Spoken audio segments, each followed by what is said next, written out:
Okay, part 2 of the FN57 by Nutnfancy, talking about the different rounds available for this gun, the 5.7 by 28.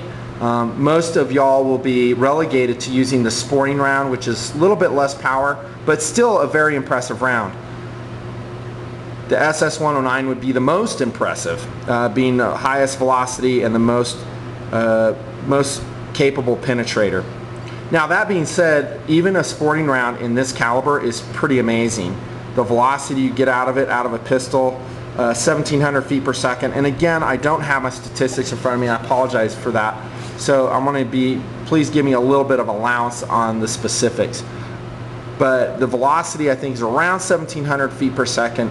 And that puts it well above the velocity of any other standard pistol calibers, be it 40, 45, 9mm, even 357 SIG. That's a lot of velocity.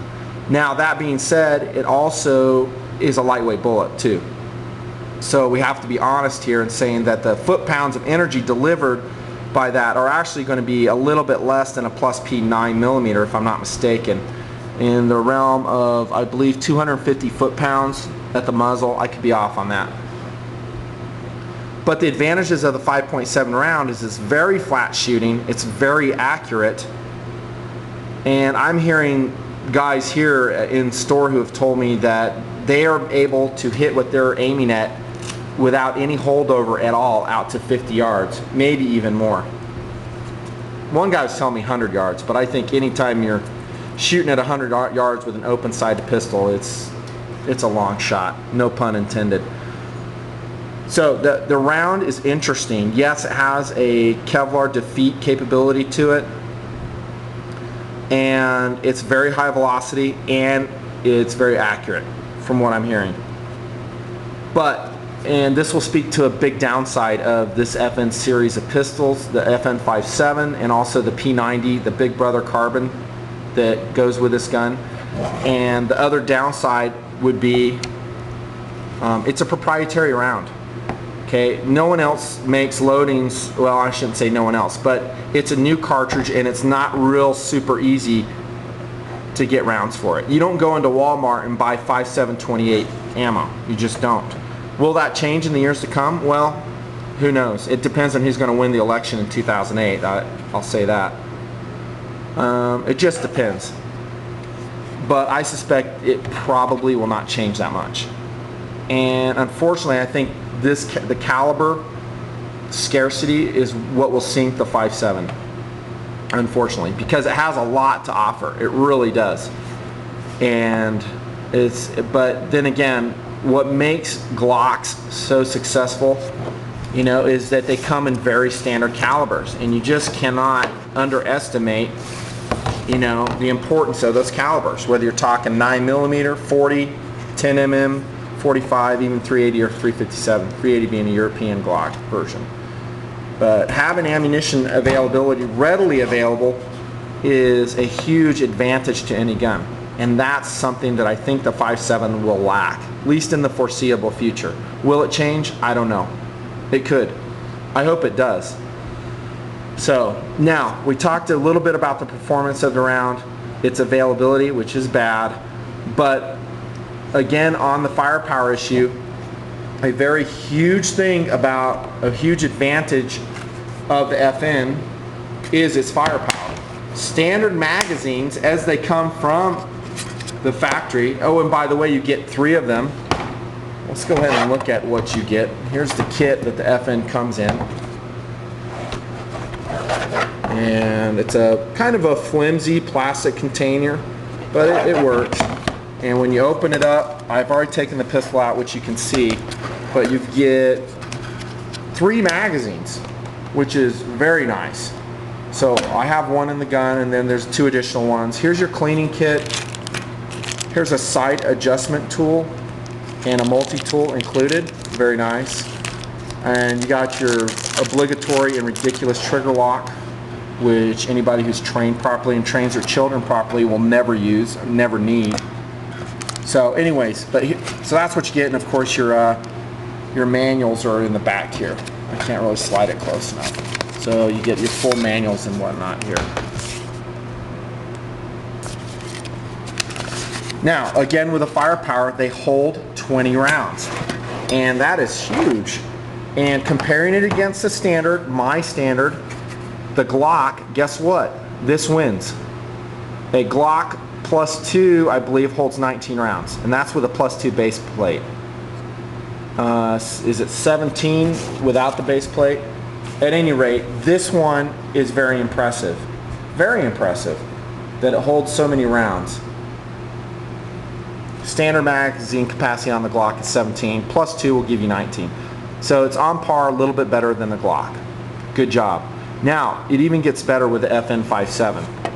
There's a company called CMMG, which I found out about here at Impact, and they have a 10-round extension for this, and it's very affordable. You see the price there, $17, and it includes a very high quality spring and an extension which transforms the standard 20 round into how you doing a 30 round magazine. That's huge, man. I dig it. And in terms of firepower, it beats the Glock. And the reason why I'm going to say that is, even though it's 3 rounds less than a standard 33 round magazine, look at how short it is. It's much more compact, whereas a Glock 18 magazine, i.e. the 33 rounder, will stick out about this far from the bottom of the Glock. This is a much more compact package, and yet it delivers nearly the same firepower. Now, the question we need to ask is that a modification reliable? And from what I'm hearing in store is that yes, it is. Is that it does replace the base plate, it locks in nice and solid, it doesn't pop off, it has no issues, at least so far.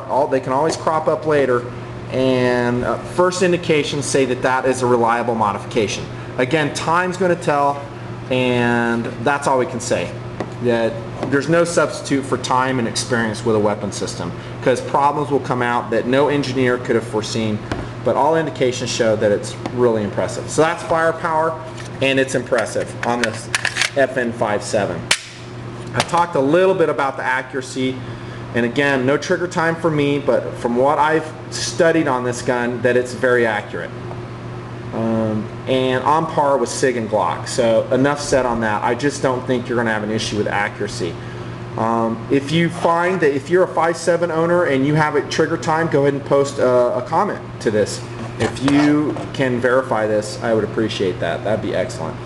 Then we get into, again, we're going against the Glock 17. How does it compare in terms of simplicity? I've only done this once. Again, we're going to double check it before we take the weapon down. Make sure it's empty. Point in a safe direction. Pull the trigger and make sure that it's indeed empty. Oh, by the way, you know why the trigger didn't pull? Because it has a magazine disconnect, which I do not like at all. I so wish it didn't have that, but it does, and that's that. Okay, that's the takedown lever. We take the gun down. I'm not going to take the barrel down. I don't want to put any wear on this gun whatsoever. It's not mine. But that's pretty darn simple. And in terms of takedown, it's as simple as a Glock. It really is. And look at those innards. If you notice, to me, they look very Glock-like as far as their simplicity of arrangement, the fire control group, the trigger, just everything is very Glock-like and well done. So it's as simple as a Glock. That's what I'm trying to say. And that's a good thing. And I'm very impressed with that. I think that's just superb. And again, I'm not the expert at putting this back together, but I guarantee you I'll figure it out. There we go. Told you I'd figure it out. So that is pretty simple takedown. The safety lever is a bad thing on this. This is a safety lever. It's actually designed to actuate with your trigger finger, and it's ambidextrous and very low profile. So if you are shooting, you would sweep that off with your index finger. If you're lefty, no problem, it's on the left side too. You are not going to use your thumb to actuate that trigger. It's not designed that way. So it is definitely a training issue. You have to get used to it because it's different than any other pistol I've ever seen in my life. I do believe this has enough safety mechanisms in it, i.e. passive firing pin blocks, where you can carry it without the safety engaged. What do you know, I'm out of time. That's part 2, FN57. Tune in just a couple more seconds for part 3 of this really interesting firearm.